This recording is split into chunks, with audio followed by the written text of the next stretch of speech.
Hello friends, आप सभी का स्वागत है इस चैनल फ्यूचर इन्वेस्टमेंट में। मैंने अपनी प्रीवियस वीडियो में बताया था कि कैसे आप पोस्ट ऑफिस सेविंग अकाउंट को ओपन करवा सकते हैं।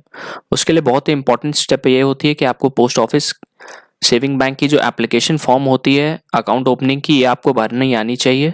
तो इसके लिए मैंने ये वीडियो प्रिपेयर किया हूँ जिससे कि आपको सुविधा हो कि आपको कैसे ये फॉर्म फिलअप करना है बिना किसी गलती के। आप इसके साथ अपना केवाईसी डॉक्यूमेंट्स और पासपोर्ट साइज फोटो अटैच करके दे सकते हैं। तो चलिए ये वीडियो को स्टार्ट करते हैं। मैंने इस फॉर्म का लिंक अपने प्रीवियस वीडियो में भी प्लस इस वीडियो के डिस्क्रिप्शन बॉक्स में भी दे रखा है, वहाँ से आप डाउनलोड करके आप इस फॉर्म को फिलअप कर सकते हैं घर बैठे। सबसे पहले ये फ्रंट पेज में आपको ये दिखेगा, ये ऊपर वाले पार्ट में पोस्ट ऑफिस का ही काम रहेगा। आपको यहाँ अपना फोटोग्राफ लगाना होगा। आप जो भी एप्लीकेंट, जितने भी एप्लीकेंट्स हैं उनका फोटोग्राफ यहाँ लगेगा। टू द पोस्ट मास्टर, जो भी आपका सर्कल है, जैसे अगर यूपी सर्कल है तो उत्तर प्रदेश सर्कल लिख करके उसके बाद आपको नीचे आना है इसके बाद आपको अपना नाम यहाँ एंटर करना होगा। Hereby apply for opening an account under, जो भी आपको अकाउंट खुलवाना है, सेविंग्स का या आरडी का या टीडी का 1 2 3 5 ईयर्स, आप इस फॉर्म के थ्रू ही ये सब डिफरेंट अकाउंट्स भी ओपन करा सकते हैं। तो जैसे आपको सेविंग अकाउंट खुलवाना है तो सेविंग पे टिक करके यहाँ पे सेविंग्स लिख दीजिएगा। उसके बाद फर्दर आपको एडिशनल फैसिलिटी अगर आपको चाहिए, जैसे चेकबुक अगर चाहिए तो यहाँ पे क्लिक करना होगा। इसके लिए आपको टिक करने के बाद 500 रुपये डिपॉजिट करना रहता है अगर चेकबुक फैसिलिटी चाहिए, नहीं तो आपको 50 रुपीज़ तक डिपॉजिट होता है without cheque facility account opening के टाइम में। प्लस आपको डिफरेंट फैसिलिटी भी यहाँ मिलती है, जैसे Aadhaar seeding, ATM card, internet banking, mobile banking. But इन सब के लिए अगर आपको इंटरनेट बैंकिंग चाहिए तो इसके लिए डिफरेंट फॉर्म होती है, उसको भी प्रिस्क्राइब फॉर्म को आपको इस फॉर्म के साथ इनक्लोज करना पड़ेगा।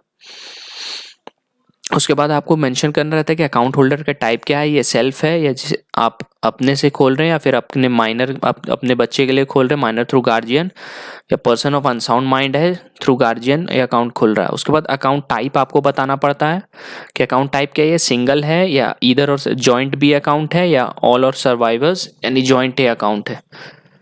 तो आप इसमें जॉइंट अकाउंट भी खोल सकते हैं। अगर आपको इंडिविजुअल खोलना है तो सिंगल पे टिक करिएगा। इन केस अगर ये अकाउंट माइनर के नाम से ओपन किया गया है या पर्सन ऑफ अनसाउंड माइंड, तब आपको यहाँ डिटेल्स देनी होगी माइनर की, प्लस डेट ऑफ बर्थ उनकी, जेंडर, नेम ऑफ गार्जियन और relationship. Proof of age of minor भी देना पड़ता है आपको। इसके लिए आपको बर्थ सर्टिफिकेट देना मैंडेटरी होता है। इन case of Sukanya Samriddhi scheme के जो अकाउंट आपको अगर भरना है तो एसएसए अकाउंट खुलवा रहे तो आपको बर्थ सर्टिफिकेट देना मैंडेटरी है। आई और we tender herewith rupees dash in the cash. Initial deposit में आप कितना पैसा देना चाहते हैं वो आपको यहाँ मेंशन करना रहता है सेकंड नंबर पॉइंट में। और इसमें पर्टिकुलर देना रहता है आपको कि जो भी एप्लीकेंट का नेम है, जैसे अगर एक ही एप्लीकेंट है या दो एप्लीकेंट जॉइंट अकाउंट है तो दोनों का ही डिटेल्स देना होगा। तो डिटेल्स देख लेते क्या क्या है। नेम ऑफ एप्लीकेंट देना है आपको, उसके बाद हस्बैंड का नाम या फादर या मदर, उसके बाद जेंडर मेल या फीमेल है, डेट ऑफ बर्थ देना रहता है, आधार नंबर, पैन नंबर मैंडेटरी है, CIF ID है। अगर कोई जॉइंट अकाउंट खुलवा रहे हैं आपके माता पिता का पहले से, अगर आप जॉइंट अकाउंट खुलवा रहे हैं उनको इंक्लूड करके, तो अगर उनका CIF ID पहले से है पोस्ट ऑफिस में, अगर ऑलरेडी अकाउंट है तो CIF ID भी यहाँ मेंशन करना होगा, एग्जिस्टिंग जो भी अकाउंट होल्डर्स है।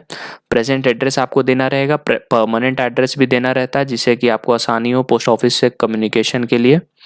टेलीफोन नंबर या मोबाइल नंबर दे दीजिएगा। इसके लिए इंटरनेट अगर आप यहीं पे दे देंगे तो आपको सुविधा मिलेगा इंटरनेट बैंकिंग को एक्टिवेट करने के टाइम में। ईमेल आईडी भी दे दीजिएगा। धीरे धीरे ये सब लिंक हो रहा है पोस्ट ऑफिस, धीरे धीरे ये एडवांस हो रहा है, टेक्नोलॉजी, अलग अलग ऐप्स आ रहे हैं, तो आने वाले टाइम में हर चीज़ एप्लीकेशन के थ्रू ही होने वाला है।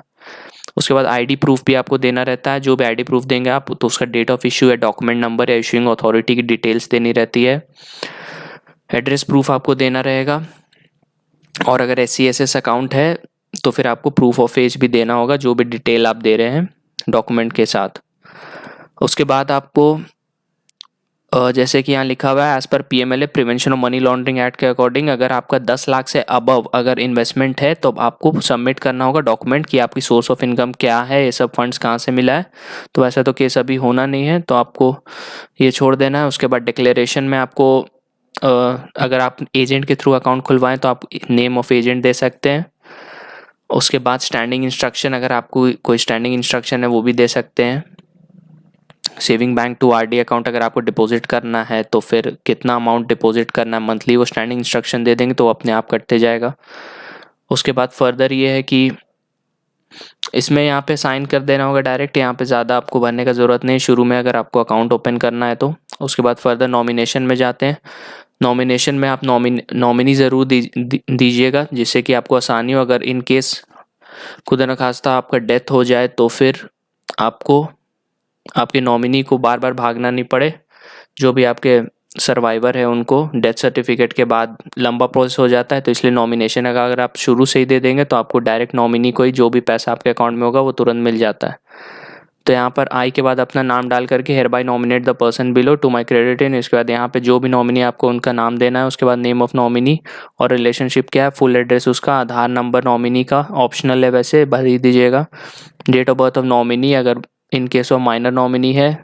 एंटाइटलमेंट का शेयर अगर 3-4 नॉमिनी है तो आप 30% या जो भी परसेंटेज आप देना चाहते हो वो आप अपने अकॉर्डिंग दे सकते हैं।